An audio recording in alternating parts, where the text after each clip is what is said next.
Hi, this is Pastor Mantsha. I pastor the Church of Jesus Christ in Midrand. Thank you for choosing to join us today on this sermon.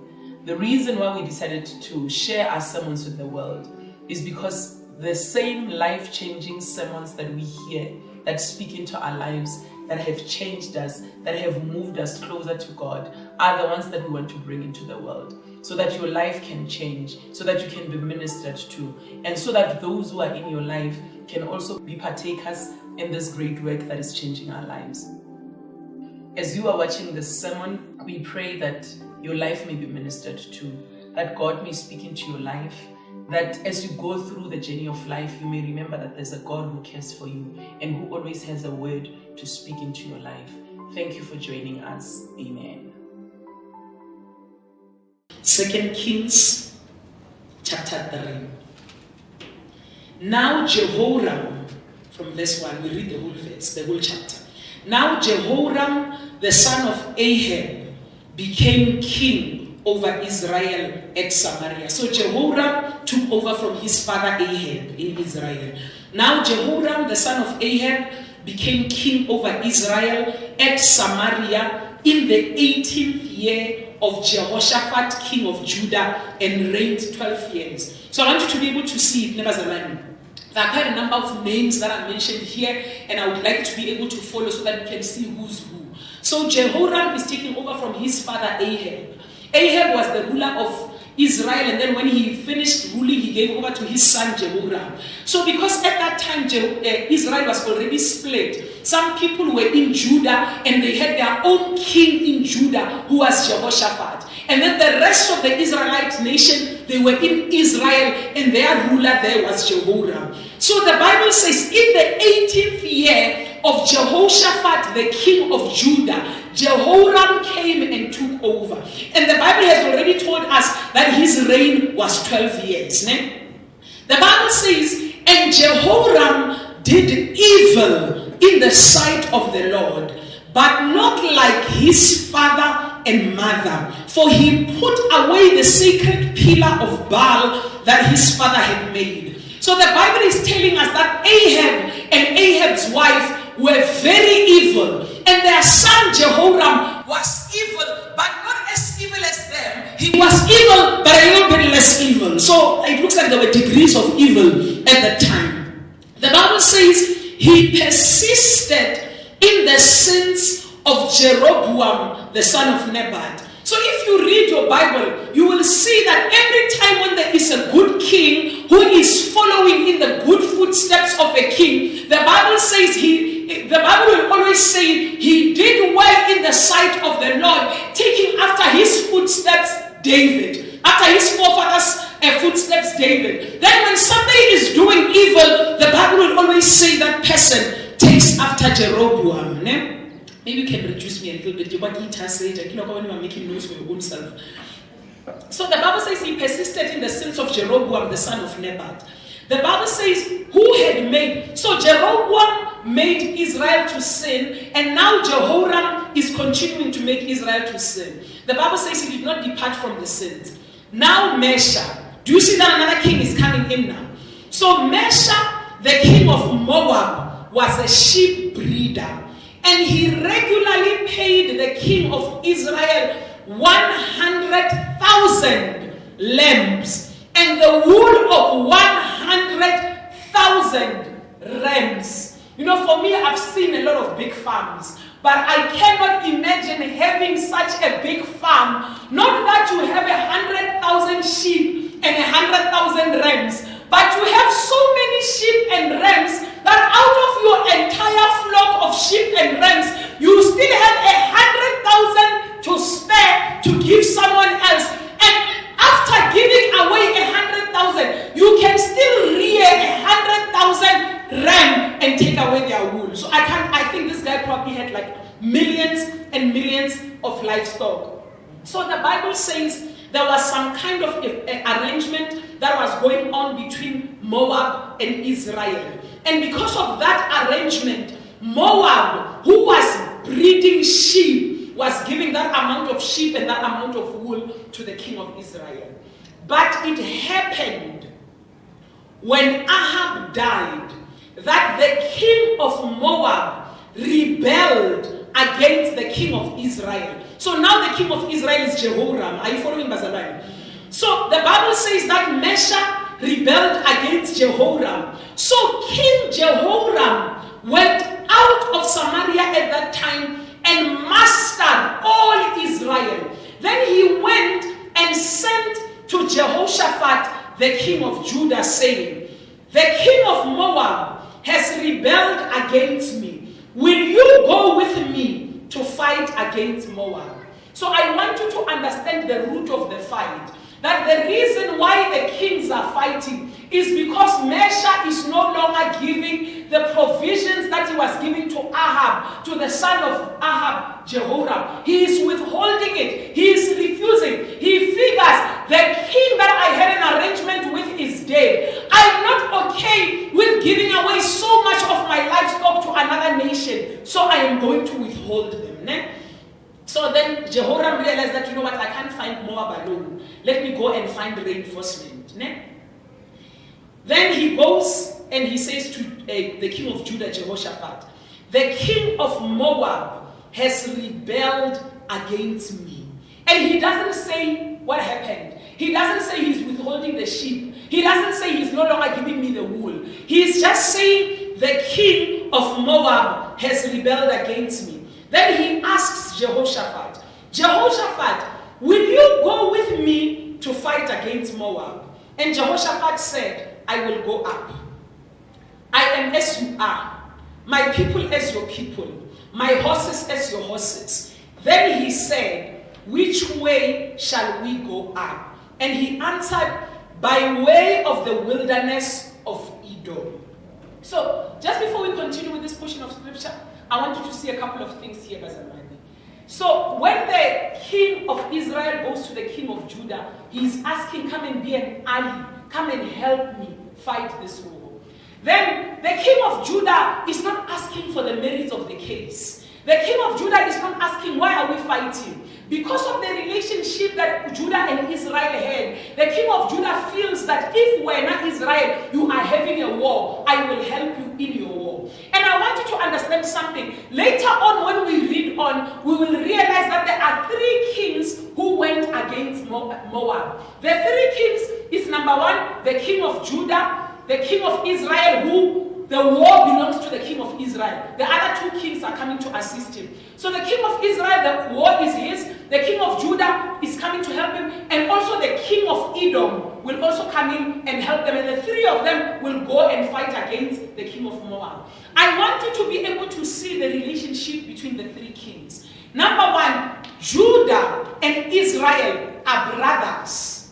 Because both of them are the sons of Israel, the sons of Jacob. Judah is the fourth son of Jacob. The rest of the 11 sons are in Israel. So Israel was divided into Judah and the rest of Israel. So the 11 plus 1 brothers are now coming together as Judah and Israel to fight against Moab. I want you to also see that Edom was also related to Israel because Edom are the descendants of Esau or Esau, depending on when you went to school. So Esau and Jacob are brothers. So on the one side you have Judah and Israel who are brothers and they are the sons of Jacob. On this side you have Esau's sons. So Esau and Jacob, so these are not distant relatives.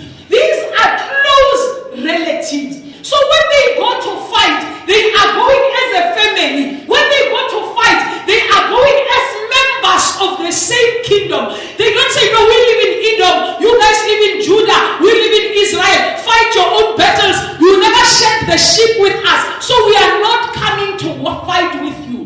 One of the things that we have as a weakness as the church is that we don't see ourselves as one.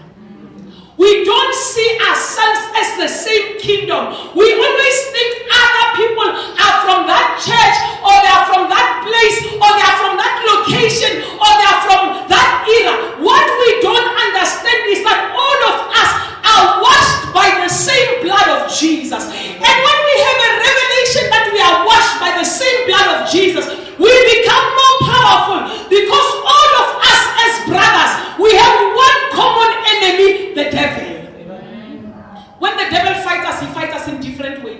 For some of us, it's poverty, unemployment. For some of us, it's sickness. For some of us, we don't sleep at night. But the matter of the fact is, all our struggles come from one place, and that place is the devil. So for us to do well in life, we must get together and we must fight as one. When you are having a battle, I must not exclude myself and say, I don't have a problem. I always have jobs. Even when I'm not looking for a job, they come and look for me. If you are unemployed, you are on your own. I must fight with you in your unemployment so that when I'm dealing with sickness, you can fight with me when I'm dealing with sickness, because all of us are brothers. We are washed by the same blood. So Edom and Judah never asked what's in it for us.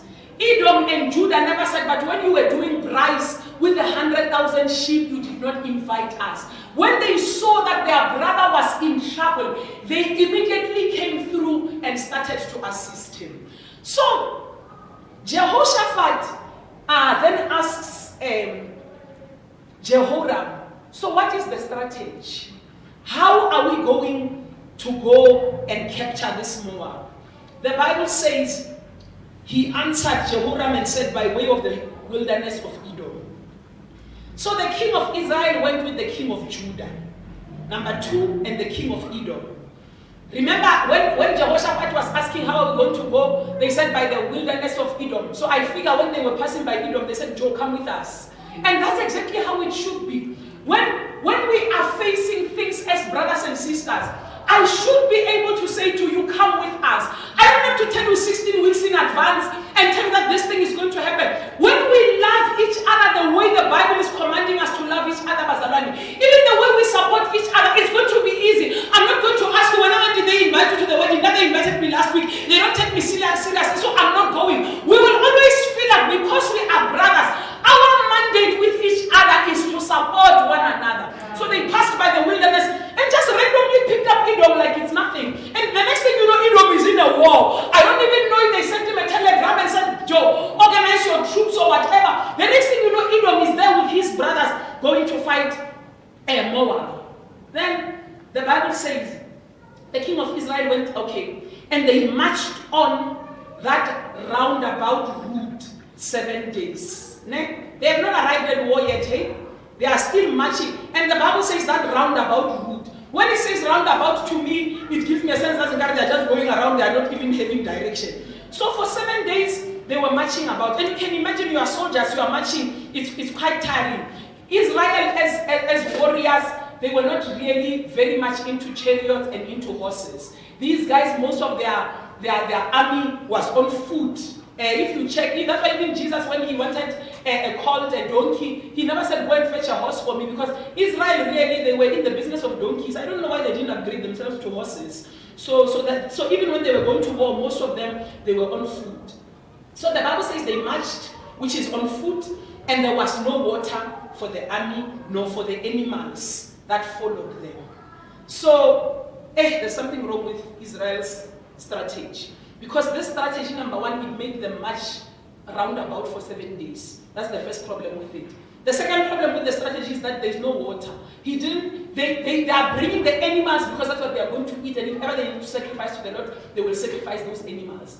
And if the animals die, there's no food. If they themselves die, what's going to happen in battle if they're going to get there hungry and they are soldiers and they're trying to fight? So something is not right with the battle strategy of the king of Israel. So let's continue. Then the Bible says, and the king of Israel said, alas, for the Lord has called these 3 kings together to deliver them into the hand of Moab. Okay, let's just go back a little bit and watch this Jehoram guy. Okay? So Jehoram never asked the Lord before he started the battle. Now that he's in trouble, he is saying God has brought together the 3 kings so that he can deliver them into the hand of Moab. He is not saying, I, Jehoram, have brought together 2 of my brothers so that they can die. Jehoram also does not acknowledge that, guys, I should have thought properly about whether or not we must go through the wilderness. Maybe we should have sat together, the 3 of us, and asked each other, guys, what is the best strategy going forward? You know what, Bazalwane? The way the things of the kingdom operate is that in most cases, God will give one person the vision.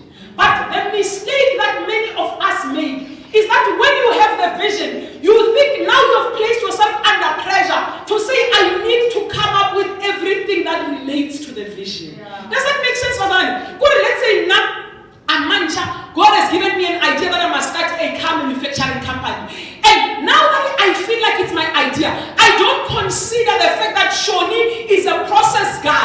When we need to design the manufacturing plant, I must defer to Shoni and ask Shoni, how do we design it? I am so married to the fact that God gave me the idea that I don't allow other better minds to come in and give direction where I can no longer give direction. One of the reasons why we are not the church of Mantsha Pheeha or the church of Midrand and we are the church of Jesus Christ is because at the center of what we are doing is Jesus. And at any given point, Jesus will raise different people to lead different things. I can't say I was the one that started the church, so nothing will happen in the music ministry without me. One of the reasons why we never go anywhere as the church is because we want everything to be around one person, as if that person is a superhuman being. And what ends up happening is that the rest of us, when they say we are going to the wilderness, you guys are from Edom. You know that there is no water in the wilderness. But you don't tell Jehoram, Joe, we stay here. There's no water. Let's take another route where there is water. They just follow blindly. So most of us, we end up in trouble because we don't understand that when it comes to the work of the Lord, all of us must take ownership. The work does not belong to one person more than it belongs to the other. The work belongs to all of us. That's why when God gives you an idea, you must say it. You must not say, yeah, I don't know if this is my place. But the other day when I was praying, this is what God said to me. You must boldly say, this is what God said to me. And it does not always mean that we will do whatever it is that we hear, because sometimes you are like, is it God, me, or the devil? You are not sure. So, but in the main, when you feel that you own something because it is a part of God, the way you contribute is very different.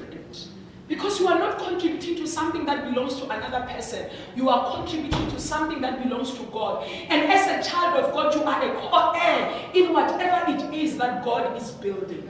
So they just watched him. They didn't say anything until it was too late. They had not been drinking, them and their animals, for about 7 days. The Bible says, but Jehoshaphat said, is there no prophet of the Lord here, that we may inquire of the Lord by him? So now that they are in trouble, Jehoshaphat wants to inquire from the Lord.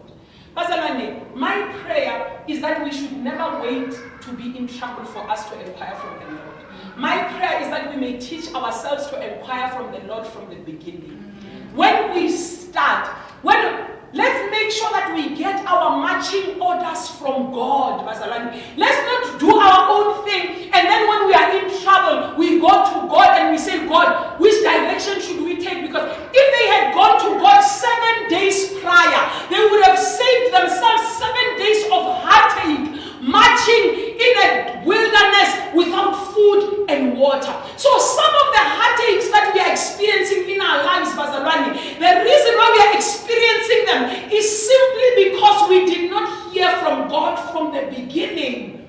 So if there are things that we are busy with, our careers, our studies, our relationships, our friendships, whatever it is that we are engaged in, if we have not inquired from the Lord from the beginning, let's just pause today, go back and ask God, what should the strategy look like here? Which direction should we take? How should we go forward? What should our next move be? What does the big picture look like? So Jehoshaphat said, we are not just going to the prophet for the sake of going to the prophet. We are going to the prophet because we want to inquire of the Lord by the prophet. So remember, this is the Old Testament. People did not have direct access to God. That is why they were going via the prophet. In our age, Bazalwani, you don't have to go via anyone. The veil has been torn. We go directly to God. When you are deciding things in your life, Bazalwani, you you have the right, you have the authority to go directly to the throne room of grace and inquire from the Lord. Which direction should this business take? This career, these studies, this relationship, this marriage, these children, everything that we are engaged in when we start. And if we have already started, let's just put a pause where we are and ask God, is this the right direction, or must I change? Must I turn left where I was turning right? Inquire from the Lord. And as you inquire from the Lord, He is faithful enough to give you an answer. Amen. Then let's continue. Then the Bible says, so the king of Israel and Jehoshaphat said the word, okay, alas for the Lord. So one of the servants of the king of Israel answered and said, Elisha, the son of Shaphat, is here, who poured water on the heads of Elijah. And Jehoshaphat said, the word of the Lord is with him. So remember, Jehoram is doing what is evil in the sight of the Lord. Jehoram does not know God. Jehoram does not even know the difference between a prophet who hears from God and a prophet who does not hear from God. But Jehoshaphat is a different case. Jehoshaphat is a king who is doing right things in the sight of the Lord after his father David. So Jehoshaphat, as soon as they mention the name of Elisha as a prophet, he immediately says, I know Elisha. He is a true servant of God.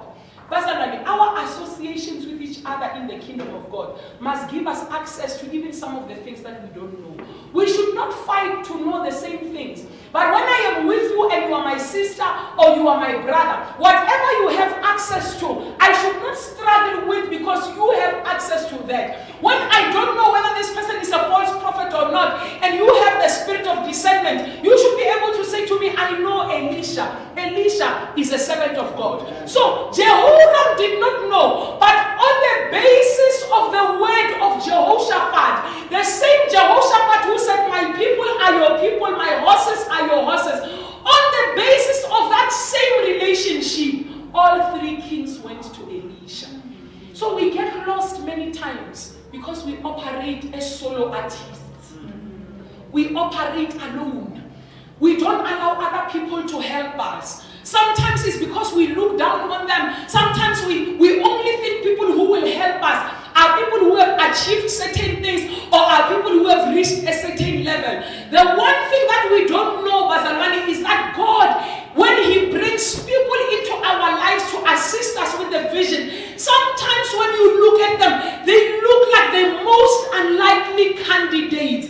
But God knows what they carry. Sometimes we don't even know what they carry, but God knows what they carry. Maybe you are sitting there thinking, oh, my business, it needs some exposure. If only I can just find Casper Novest, and then he sings one line in his song about my business will go far. What you don't know is that God is going to bring someone unknown who is going to just raise the level and take your business to a new dimension. But because you are looking with the carnal mind, you miss completely what God has in store for you. I promise you, Bazalwane, God will never give us a vision and not bring everything that that vision needs. But sometimes when God brings that provision, it comes dressed up not the way we want. It comes not looking the way that we want. You know, when we look at this venue, for example, not just this venue today, but just the fact that we are at Pearson's Institute. I used to live about a couple of blocks away, even Mr. Mahlangu, that's where we used to live, both of us, that's where we met.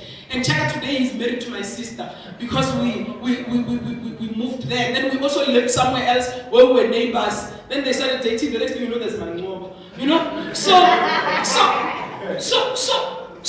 not only that, but because we were here, we knew about the school. By the time we were looking for a venue and we had prayed and we had asked God that we want a venue where we are not going to pay, this place was here. But whoever was designing this place did not know. They never consulted us and asked us what we were looking for. They didn't have us in mind. But every brick that they were laying, God knew in 2017 and in 2018, CJC will be looking for a venue. When we didn't even know that there was going to be CJC, as they were building, God had us in mind.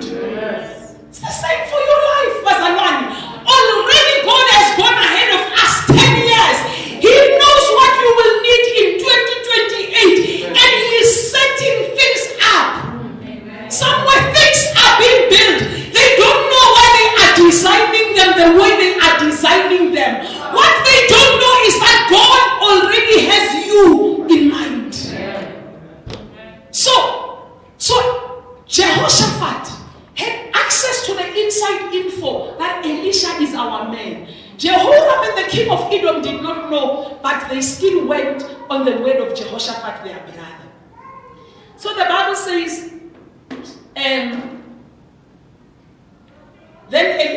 so the king of Israel and Jehoshaphat and the king of Edom went down to Elisha. Then Elisha said to the king of Israel, what have I to do with you? Remember, Elisha knows the king of Israel. Elisha knows that this guy is doing evil in the sight of the Lord. Go to the prophets of your father and the prophets of your mother. You remember the mother and the father, the ones who are even more evil than Jehoram. But the king of Israel said to him, no, for the Lord has called these 3 kings together to deliver them into the hand of Moab. So, the frame of reference, the point of reference that the king of Jehoram has is wrong because he does not have a relationship with God.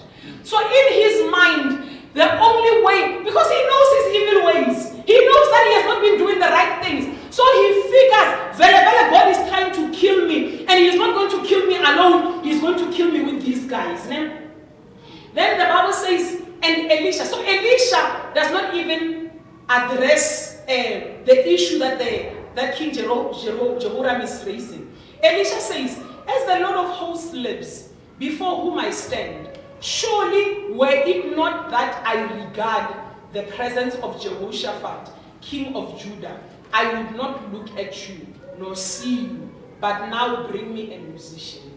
So this is where collaboration and working together is so powerful. That certain doors will open in your life because you are working with Jehoshaphat. And we just need to acknowledge that some doors, when you get in front of that door, you need to begin to say, no, we go to church with Brenda Malaka. Do you know Brenda? Oh, you know Brenda Malaka. No, you can come in. You know Brenda. They are not worried about who you are. So in this case, King Jehoram did not hear from the prophet because of his track record. King Jehoram heard from the prophet because of Jehoshaphat's track record. So the associations are so powerful. We will be able to arrive earlier because of the people that we are running with. So let us not look at people on the outside alone and ask ourselves, what do they have? What can they bring to me? Who do they know? Let us always remember that each of us is a child of God, and all of us are carrying a special anointing which unlocks a different door. I may not see it on your outside, but when I am walking with you, I begin to benefit from that which God has placed in your life.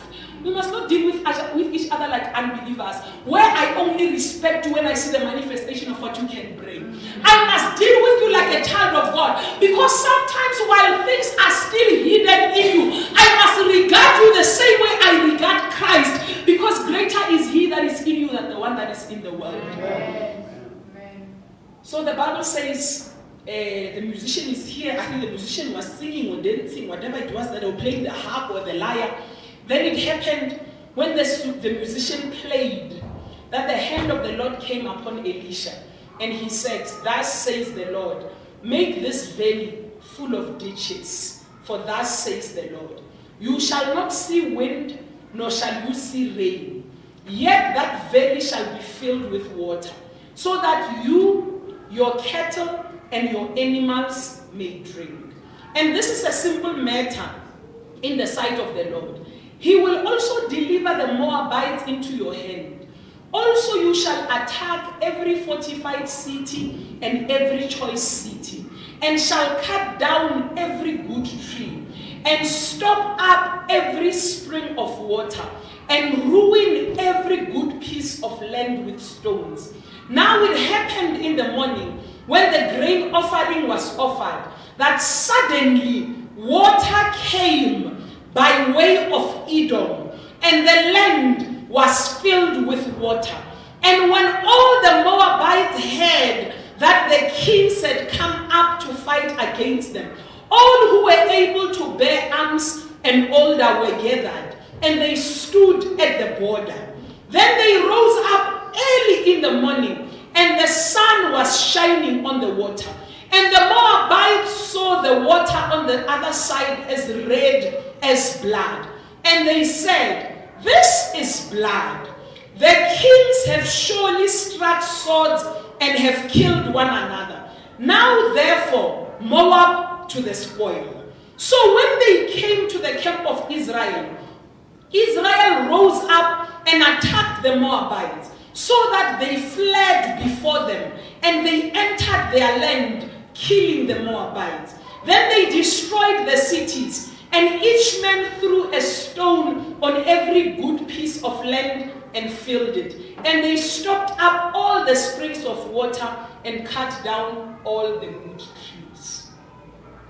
The significance of this portion of scripture that we read, which sounds more like a horror story, a science fiction, something like Twilight Saga or something like that, because these days they sound very unreal. Let's just be reasonable. So you wake up, you hear that 3 kings are coming to fight against you, and then you see water and that the sun is rising, and then you just conclude that it's blood. And then you just conclude, let us go after them and kill them because they've killed each other. Without any intelligence whatsoever. No one, you did not send spies to go and check, guys, what's happening there at the camp. You just foolishly decide, let us go and attack them. So, I want us to pick up a few things here.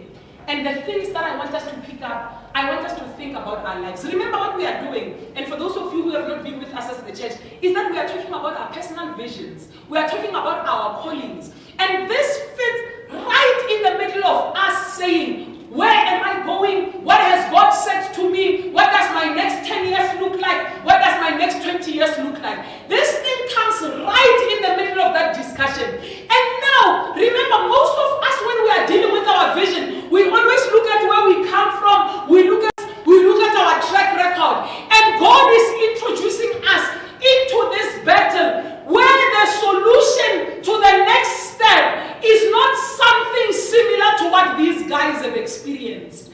As soon as they hear the voice of God, God is introducing them to a strategy that none of us would ever have thought of. God says to them, number one, dig the ditches.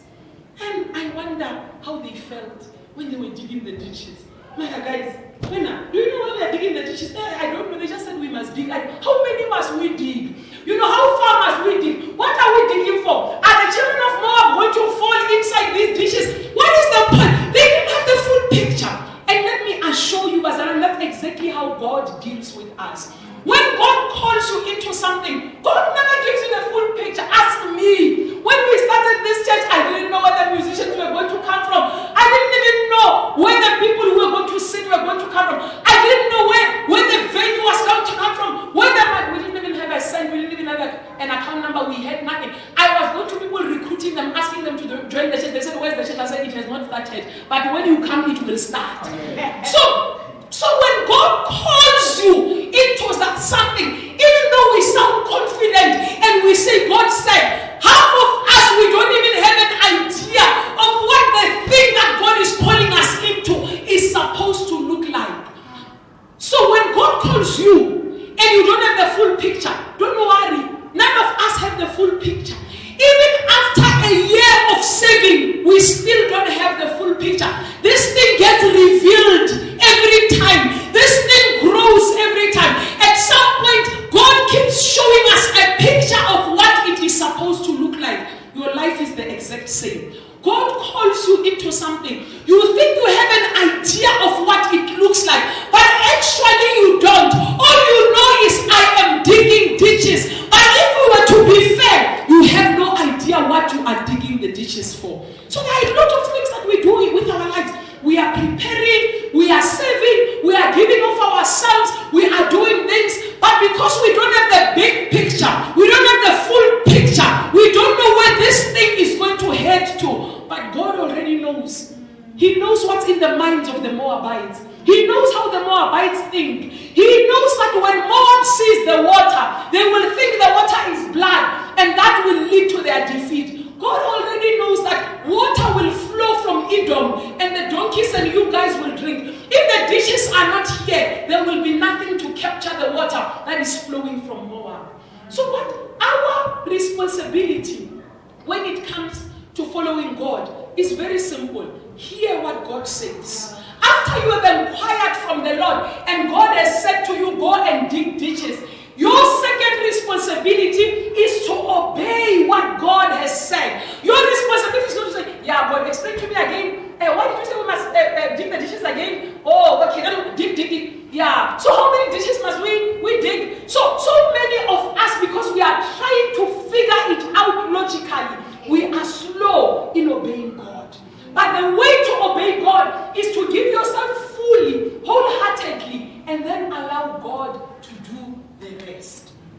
So now, God knows the heart of all the kings.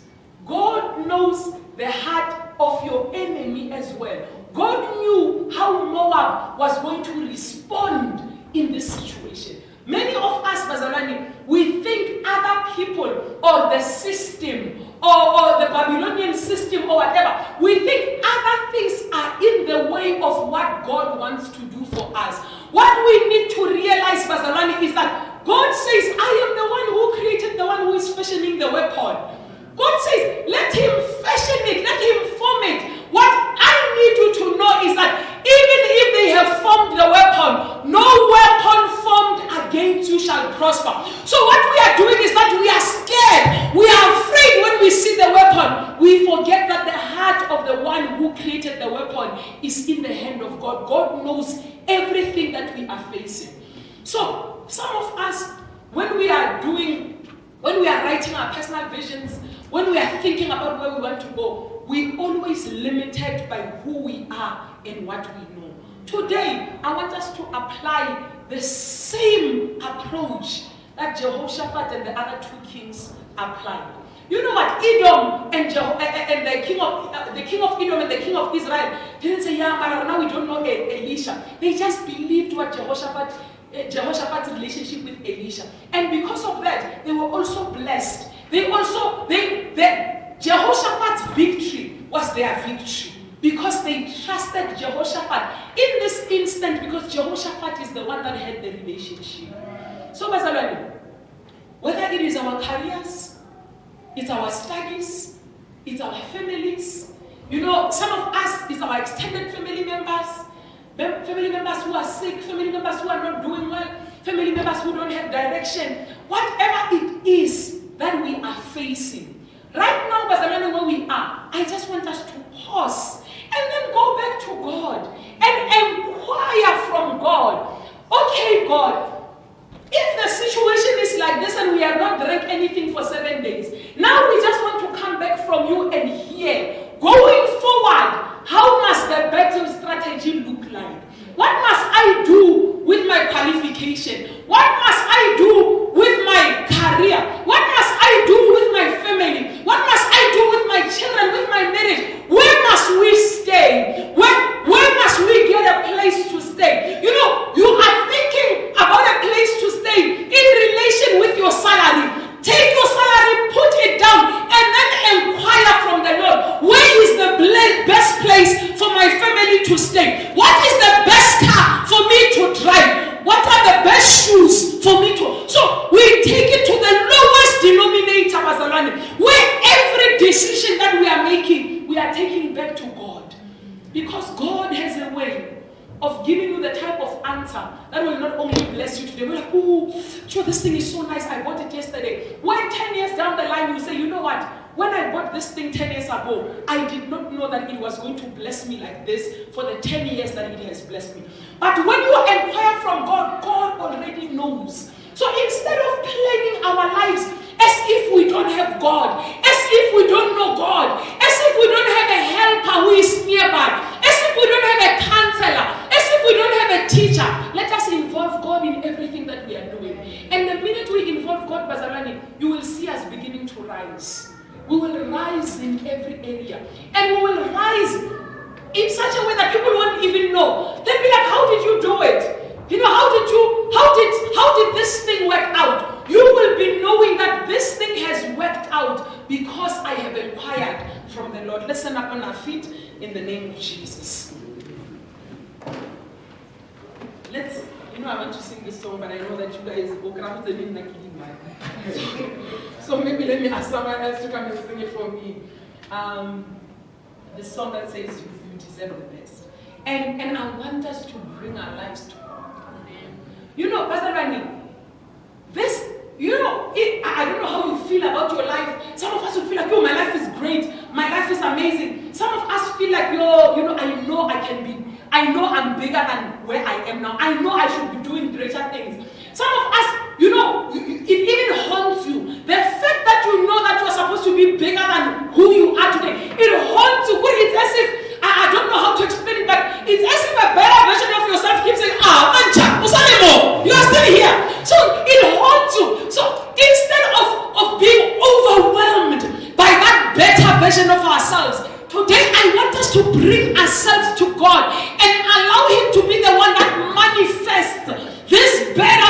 version of ourselves, to be the one that leads us to the place where He wants us to be. So I just want us to take some time as we sing this song. It says, God deserves the best. He deserves the best of us, the best of our time, the best of our lives, the best of everything. As we give Him the best, He will reveal to us what the next couple of days, the next couple of months, the next couple of years must look like, so that our lives may give Him the glory. Hallelujah.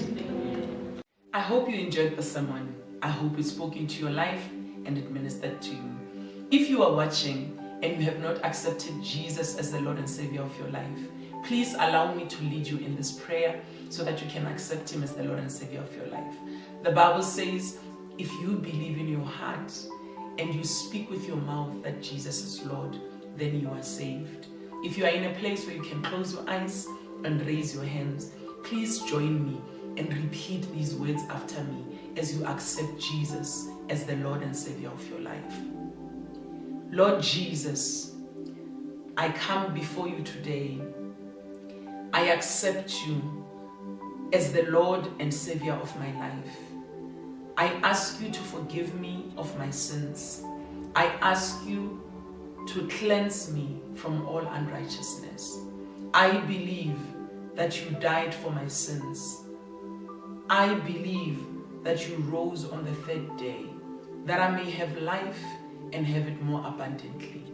From today, I dedicate my life to you. I commit myself to a relationship with you. I ask that you walk with me. I ask that you give me the strength to be able to live my new life.